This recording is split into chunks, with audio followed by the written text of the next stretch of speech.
What it do, fam, and welcome back to my channel. If you haven't already, please like, share, and subscribe, and let's get into it. So we are starting with part 4 of my soundtrack to my life series. Let's talk about the shows that I've seen so far. I went to Memphis in May.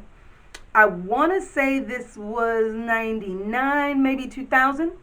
I went with a crew of mine. This is actually where I met my best friend Julia that passed away. I think a friend of mine really wanted to go see Sammy Hagar, but I wanted to see Seven Dust. Like, I love Seven Dust so much, I can't even explain to you. Licking Cream is probably one of my favorite tracks by them. So I was just excited to see them. We did stop by Sammy Hagar on the way to our other concert because we wanted to hang with Anthony for a little bit. Bunch of old heads, a bunch of bikers. Yes, I do prefer Van Halen over Van Hagar, but Van Hagar was on stage, so let's not act like the man can't sing either, okay? But so it was a good time. Seven Dust was freaking phenomenal. This is like old school with the pyrotechnics and everything, so it was a great show, and I met my best friend at that show, so it cannot go ignored. The next show, however, that I had full control over, saying I wanted to go see, paying for the tickets, the whole nine, I went to the Family Values Tour. Ah! Yes, I said it. Yes, I meant it. Okay, so let me tell you about the Family Values Tour in case you're not of my age and you don't realize what I'm talking about. System of a Down opened. Like the first opener for everyone on this tour. System of a Down only had one album out at this time. Serge came out in the freaking Bruce Lee getup. The guitarist came out with this pink fuzzy guitar strap, and he was glittered from head to toe. It was crazy. To this day, one of the dopest mosh pits I've ever been in, / the only mosh pit I almost passed out in because it was so hardcore. But it was great. Second on this lineup, wait for it, Method Man and Redman. Oh, the Blackout album. Who remembers the Blackout album? That show was dope. Okay, first of all, Redman threw a t-shirt out. I caught it. Some heifer dragged me down off the dude's shoulders I was on just to take my t-shirt from me. It's whatever. But then Method Man came out into the crowd, and I full on hugged this man around his waist. Then the headliner, Biscuit. Anyways, I actually was obsessed with Fred Durst up until this concert. I think Nicki had come out by then, and I was a big fan of break stuff.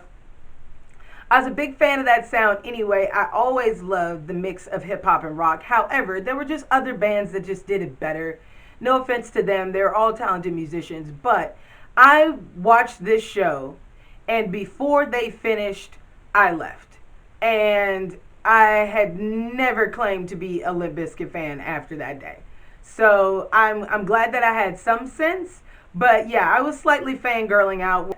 I've seen George Clinton and Parliament Funkadelic. Great show. They literally had to unplug these guys because they just would not stop playing. It's like everybody else's shows were ending, so everyone just started spilling over to George Clinton's show, and they cut them off in the middle of Flashlight because it was way too crunk. It was way too many people. They just had to cut them off. So, dope show. Ohio Players. Ben Harper. I have probably, out of all the shows that I've probably seen Tool and Dave Matthews Band the most. Now, Tool you'll have to combine with A Perfect Circle because I've seen both bands twice, I believe. Dave Matthews, though, I think I've seen him 3 or 4 times. The worst show was Memphis in May because all of the people that had gotten there first, I don't think they were there to see Dave. I think they were there to see somebody else. So they were just not letting people scuttle up to the front. You know, I'm like a small, petite girl. I can usually maneuver my way up to a really good spot, but they just weren't having it. They were kind of at this show. So it was my least favorite Dave Matthews Band concert. My most favorite Dave Matthews Band concert, however, happened right here in Nashville, Tennessee at Starwood Amphitheater. That is no longer. Super dope show. I got to dance out in the grassy knoll. It was really awesome. I got to hang out with my friend Sam, and I think that is actually the summer that I met my husband Arvid. I got married in '06. I met my husband in '05. So because of my husband, I was hip to bands like the Allman Brothers, Yes, Rush.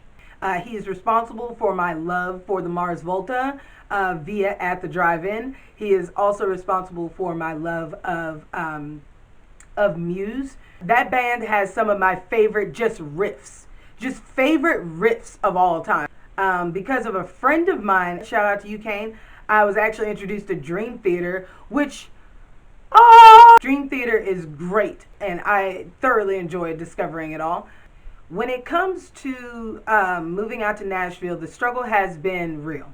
Not everything has fallen into place. I ended up having to get 3 jobs. I ended up listening to one new hip hop artist. I'm pretty sure my friend Brad introduced me to him, but his name is the one, the only Kendrick Lamar.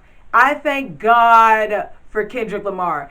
If I had never heard of Kendrick Lamar, I don't think I ever would have listened to new hip hop. That's how crucial he was at the time that I got turned on to him. So at the time, I believe Good Kid, Mad City had just come out. I think it was that year. However, I was bumping Section 80 like it was new. Like, Section 80 is my album. Like, I still, to this day, love that album. But you're talking about somebody who had a POS card that did not have a working CD player. The radio station only wanted to stay on one station, which was a country station. I couldn't remove it. So, at this particular time in my life, I feel like a part of the reason I was miserable was because I wasn't listening to my favorite music day in, day out like I had grown up doing. I would get up to the sound of my brother beating on his drum pad, practicing his drums. 8 a.m. doesn't matter. He's outside doing that. Well, if I got to hear that, then I might as well get up and practice guitar with him. From there, then that means we're listening to our jams. So music was just constant from the moment I woke up to the moment I went to sleep. So at this particular time, work was just everywhere. And I couldn't listen to my headphones at every job. One of the saving graces was Kendrick Lamar's Section 80. I listened to that cover to cover on repeat on a regular basis. It got me through, y'all. It got me through some really hard times. So because of Kendrick, I really started to enjoy music again. But it didn't really all come together until your girl got Spotify. Follow me at Daphne 901. I've got a 90s alternative rock playlist, over 400 songs. 90s hip hop playlist, over 400 songs. I've got a playlist for cooling out for those rainy days. I've got a playlist for work mode, and that's kind of a mix of all of my favorite hip hop and rock that I like to hear like when I'm working. I've got a dance playlist that includes all kinds of funky stuff, including Space Capone, which is one of my favorite bands that you may or may not heard about. If you haven't, you need to know about this band. Also, side note, I know it's called EDM now, but back in my day, it was called techno, okay? So I put some techno on that dance playlist. Please go check them out. Please follow them. Let me know what you think. And if I get enough people to start following, I think I'm going to start doing a collaborative playlist. This has been so much fun kind of breaking down to you all of my music tastes. But now you kind of know like some of my favorites, some of the influences that I've had. And now it begins. If you want to see reaction videos, put in the comments what you want to see me react to. Now, if it's something I've already heard, I'm still willing to react to the live performance version of those songs. So let me know.